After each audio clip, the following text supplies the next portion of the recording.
Arrumadas a leste, derramam-se aquelas em lombada extensa, expandida mais ou menos segundo a meridiana e tendo a vertente ocidental suavemente descaída até a Praça das Igrejas, adiante. A força chegou àquela situação dominante cobrindo-a de uma linha descontínua e torcida, que se alongava para a esquerda até Alvazabarris. Em parte os soldados abrigaram-se então nos casebres conquistados. A maioria, porém, impelida por oficiais, que na conjuntura se revelaram dignos de mais gloriosos feitos, avançou ainda, fulminada, num círculo de descargas, até aos fundos da Igreja Velha. A 6ª Brigada e o 5º de Polícia, rompendo pelo Álveo seco do rio, completaram esta acometida, que foi o derradeiro ímpeto da tropa. Dali à frente ela não deu mais um passo. Conquistaram um subúrbio diminuto da cidade bárbara e sentia-se impotente para ultimar a ação. As baixas avultaram. A retaguarda, coalhada de feridos e mortos, dava a impressão emocionante de uma derrota. Por entre eles passaram, contudo, ainda, impelidos a pulso, os 2 Krupps.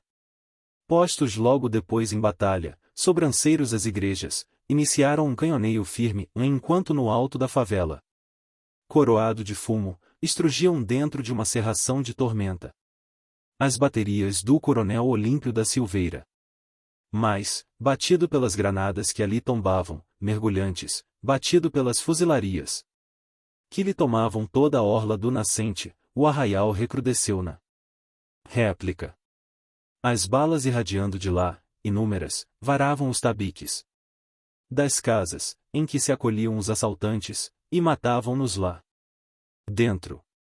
A Igreja Nova, à margem do rio, fulminava a 6ª Brigada. O 5º de Polícia, rudemente combatido, caiu por fim numa grota estreita e coleante que o livrou de um fuzilamento em massa. O sol culminou nesta situação gravíssima e dúbia. A batalha, iniciada a 2 quilômetros, continuava mais renhida na orla do casario. Neste transe os chefes da 3ª e 4ª Brigadas, que se tinham avantajado até ao cemitério junto à Igreja Velha, reclamaram a presença do general Arthur Oscar. Este apareceu depois de fazer a pé, mal encoberto pelas casinhas esparsas da vertente, uma travessia que foi um lance de bravura. Ao chegar encontrou, já gravemente feridos dentro do próprio pouso em que se haviam acolhido, o coronel Carlos Teles, o comandante do 5º de linha e o capitão Antônio Salles. A conferência, rápida, realizou-se dentro do casebre exíguo. Em torno estalava desordem e vibrações de tiros. Tropear de carreiras doidas, notas estrídulas de cornetas, vozes precípites de comando, brados de cólera, gritos de dor, imprecações e gemidos. O tumulto. Desorganizados os batalhões, cada um lutava pela vida. Nos grupos combatentes reunidos ao acaso, feitos de praças de todos os corpos, adensando-se por trás de frágeis paredes de taipa ou no cunhal das esquinas, batendo-se a todo transe, fizera-se uma seleção natural de valentes.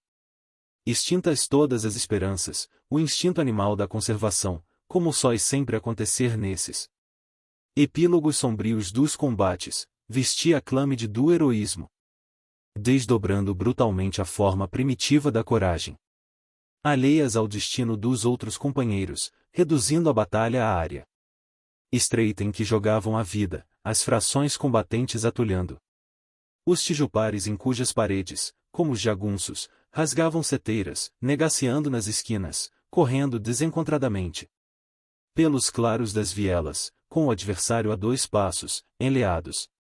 Quase em luta braço a braço, agiam, à toa, por conta própria. Famintos e agoniados de sede, ao penetrarem as pequenas vivendas, dentro das quais no primeiro minuto nada distinguiam. Na penumbra dos cômodos estreitos e sem janelas, olvidavam o morador. Percorriam-nos, tateantes, em busca de uma moringa d'água ou um cabaz de farinha. E baqueavam, não raro, por um Disparo a queima-roupa. Soldados possantes, que vinham resfolegando de uma luta de 4 horas, caíram, alguns mortos por mulheres frágeis. Algumas valiam homens. Velhas megeras de tez. Baça, faces murchas, olhares afuzilando faúlhas, cabelos corredios e soltos, arremetiam com os invasores num delírio de fúrias. E quando se dobravam, sob o pulso daqueles, juguladas e quase estranguladas pelas mãos potentes, arrastadas pelos cabelos, atiradas ao chão e calcadas pelo tacão dos coturnos, a não fraqueavam, morriam num estertor de feras, cuspindo-lhes em cima um esconjuro doloroso e trágico. Nova vitória desastrosa. No meio desta confusão desastrosa, o comandante em chefe resolveu que se guardasse a posição conquistada. O alvitre impunha-se por si, inflexivelmente. Mais uma vez no fim de uma arremetida violenta, a expedição se via adstrita a estacar, encravando-se em situação insolúvel.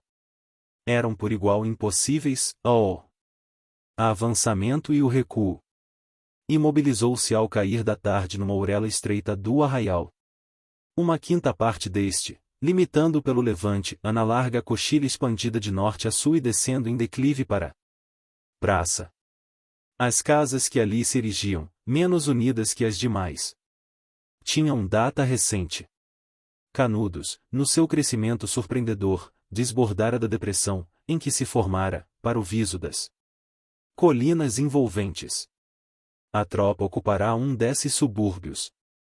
A cidadela propriamente dita, com a sua feição original e bárbara, não fora bem dizer atingida. Ali estava, perto, em frente, ameaçadoramente, sem muros, mais inexpugnável, pondo diante da invasão milhares de portas, milhares de entradas abertas para a rede inextricável dos becos tortuosos. Mas não se podia ultrapassar o esforço temerário feito. A linha avançada dos corpos, que mais se tinham adiantado, firmou-se definitivamente numa grota profunda, que drenava os flancos da favela. Na extrema esquerda, entrincheirou-se o 5º de polícia, distendendo-se até a borda direita do Vazabarris, onde se ligava ao 26º de infantaria. Este, por sua vez, desdobrando-se, ia unir-se na margem oposta ao 5º de linha, junto ao cemitério. Seguiam-se sucessivamente, o 25º, nos fundos da Igreja Velha, o 7º, paralelamente à face oriental da praça, e depois o 25º, o 40º e o 30º entranhando-se num dédalo de casebres, para o norte. Infletindo deste ponto a retaguarda, a linha, com as forças desenvolvidas do 12º, 31º e 38º, encurvava-se, convexa, afastando-se do casario e guardando o flanco direito do acampamento, onde ficou o quartel-general. Na vertente oposta, protegido pelos 14º, 32º, 33º e 34º batalhões, pela ala de cavalaria. O resto do dia, e grande parte da noite, empregaram-no na construção dos entrincheiramentos, blindando-se de tábuas ou pedras as paredes das casas, ou escolhendo-se raros pontos menos enfiados pelos projetis. Estes trabalhos impunham os máximos resguardos. Os expedicionários entalavam-se numa ilharga do arraial e o inimigo vigiava-os, implacável. Afrouxar a fuzilaria. Mas para recair na praxe costumeira das tocaias, em cada frestão de parede insinuavam-se um cano de espingarda e um olhar indagador. Cada passo do soldado fora do ângulo de uma esquina, era a morte. Começou-se a sentir o império de uma situação mais incômoda que a anterior, da favela. Ali havia, ao menos, a esperança do assalto e da vitória. Desprezava-se ainda o adversário, que só revidava de longe, entre ciladas. Agora nem este engano restava. O jagunço ali estava, indomável, desafiando um choque braço a braço. Não o atemorizara a proximidade dos contendores, profissionais da guerra, que lhe enviavam as gentes das terras grandes. Eles estavam-lhe, agora, ao lado, a 2 passos, acotovelando-o.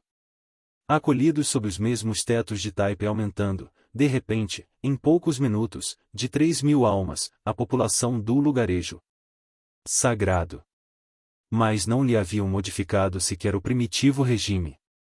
Ao empardecer do dia, o sino da igreja velha batia, calmamente, a Ave Maria, e, logo depois, do seio amplíssimo da outra, ressudava o salmear merencório das rezas.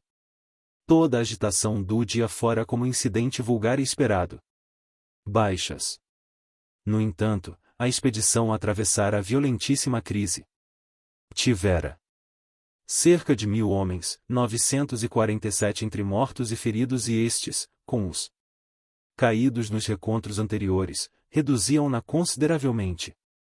Impressionavam-na, ademais, os resultados imediatos do acometimento. 3 comandantes de brigadas, Carlos Teles, Serra Martins e Antonino Neri, que viera à tarde com a 7ª, estavam fora de combate. Numa escala ascendente, avultavam baixas de oficiais, menos graduados e praças. Alferes e tenentes haviam, com desassombro incrível, malbaratado a vida em toda a linha.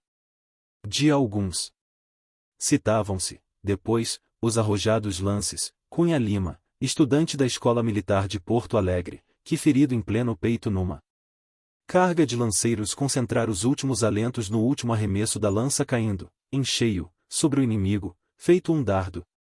Vanderlei, que, precipitando-se a galope pela encosta aspérrima da última colina, fora abatido ao mesmo tempo que o cavalo, no topo da escarpa, rolando por ela abaixo em queda prodigiosa, de Titã fulminado, e outros, baqueando todos, valentemente, entre vivas retumbantes a República, haviam dado à refrega um traço singular de heroicidade antiga, revivendo o desprendimento doentio dos místicos lidadores da média idade. O paralelo é perfeito. Há nas sociedades retrocessos atávicos notáveis, e entre nós. Os dias revoltos da República tinham imprimido, sobretudo na mocidade militar, um lirismo patriótico que lhe desequilibrara todo o estado emocional, desvairando-a e arrebatando-a em idealizações de iluminados. A luta pela República, e contra os seus imaginários inimigos, era uma cruzada. Os modernos templários, se não envergavam a armadura debaixo do hábito e não levavam a cruz aberta nos copos da espada, combatiam com a mesma fé inamolgável. Os que daquele modo se abatiam à entrada de Canudos tinham todos, sem excetuar um único, colgada ao peito esquerdo, em medalhas de bronze, a efígie do Marechal Floriano Peixoto e, morrendo, saudavam a sua memória, com o mesmo entusiasmo delirante, com a mesma dedicação incoercível e com a mesma aberração fanática com que os jagunços bradavam pelo bom Jesus misericordioso e milagreiro. Ora, esse entusiasmo febril, à parte as precipitações desastrosas decorrentes, no dia 18 de julho foi a salvação. Uma tropa exclusivamente robustecida pela disciplina, que se desorganizasse daquela maneira, estaria perdida. Mas os soldados rudes, em cujo ânimo combalido penetravam desalentos e incertezas, imobilizaram-se sob o hipnotismo da coragem pessoal dos chefes ou dominados pelo prestígio de oficiais que, gravemente feridos, alguns mal sustendo a espada, avançavam em cambaleios para as linhas de fogo, moribundos e desafiando a morte. Ficaram de algum modo sitiados entre eles e os jagunços. Nos flancos de Canudos. A noite de 18 de julho, contra a expectativa geral, passou em relativa calma. Os sertanejos, por sua vez, claudicavam. No ânimo do chefe expedicionário pairara o temor de um assalto noturno, para o qual não havia reação possível. As frágeis linhas de defesa, ainda quando não fossem rotas por qualquer dos seus pontos, podiam ser envolvidas pelos lados, e postas entre 2 fogos e contidas na frente pelo arraial impenetrável, seriam facilmente destruídas. A situação, porém, resolvera-se pela inércia dos adversários. No dia subsequente uma linha de bandeirolas vermelhas, feita de cobertores reunos, demarcava um segmento de cerco diminutíssimo, um quinto da periferia enorme do arraial. Mal fechava pelo levante. Nesta banda mesmo estava em claro a extrema-direita, do mesmo modo que a esquerda, entre as vertentes da favela e os primeiros sulcos do Arroio da Providência, onde jazia o corpo policial, se via largo espaço livre para se ultimar a circunferência. Fazia-se mister um traçado que, prolongando-se para a direita em cheio ao norte, infletindo depois para o oeste, ladeando o rio e acompanhando-o na sua curvatura para o sul, galgando as ondulações maiores do solo no primeiro socalco das serras do Calumbi e do Cambaio, volvesse finalmente a leste pelo Esporão dos Pelados. Um circuito de 6 quilômetros, aproximadamente. Ora, a expedição reduzida a pouco mais de 3.000 homens válidos, centenares dos quais se removiam à guarda da favela, não poderia ajustar-se a tão ampla cercadura, mesmo que lhe a permitisse o adversário. A paralisação temporária das operações impunha-se inevitável, resumindo-se na defesa da posição ocupada, até que maiores reforços facultassem novos esforços. Posição crítica. O general Arthur Oscar avaliou, então, com segurança, o estado das coisas. Pediu um corpo auxiliar de 5.000 homens e curou de dispositivos para garantir a força que triunfara de maneira singular, a pique de uma derrota. Estava, depois de mais um triunfo, na conjuntura torturante de não poder arriscar nenhum passo à frente, nenhum passo atrás. Oficialmente, as ordens do dia decretavam o começo do sítio. Mas, de fato, como sempre sucedera desde 27 de junho, a expedição é que estava sitiada. Tolhia ao arraial. A oeste. Ao sul os altos da favela fechavam-se-lhe atravancados de feridos e doentes.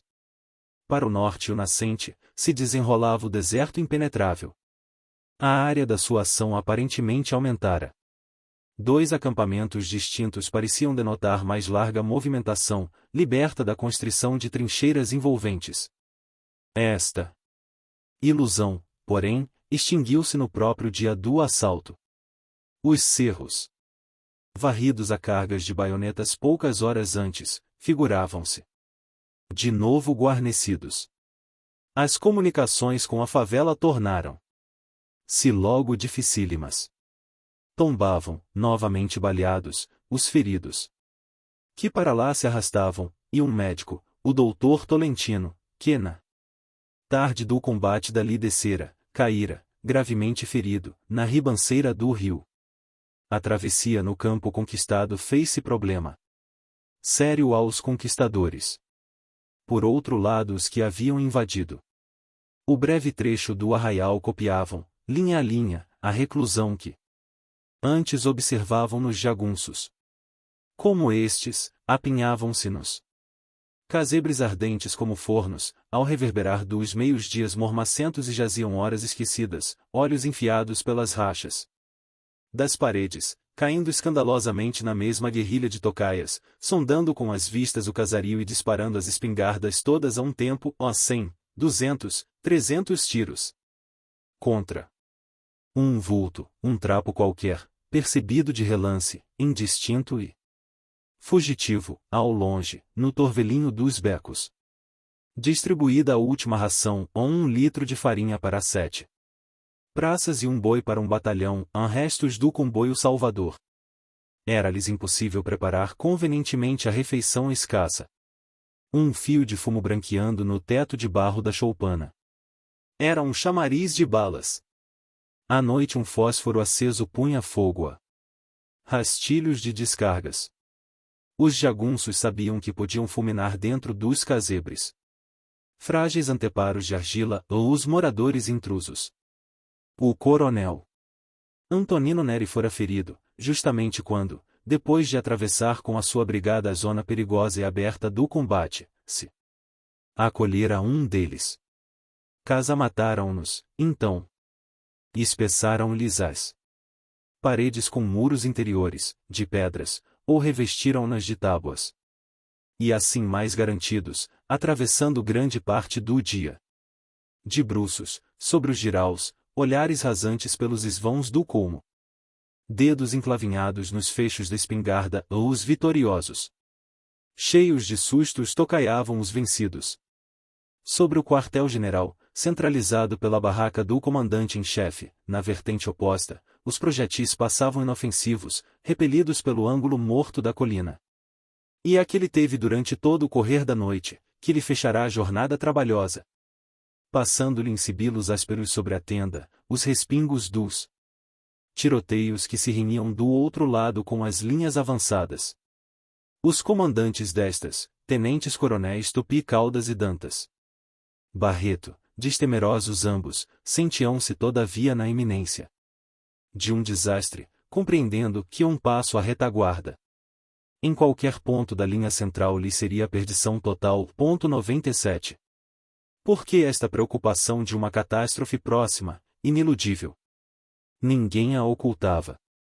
Deduzia-se irresistivelmente na sequência de anteriores sucessos. Impunha-se.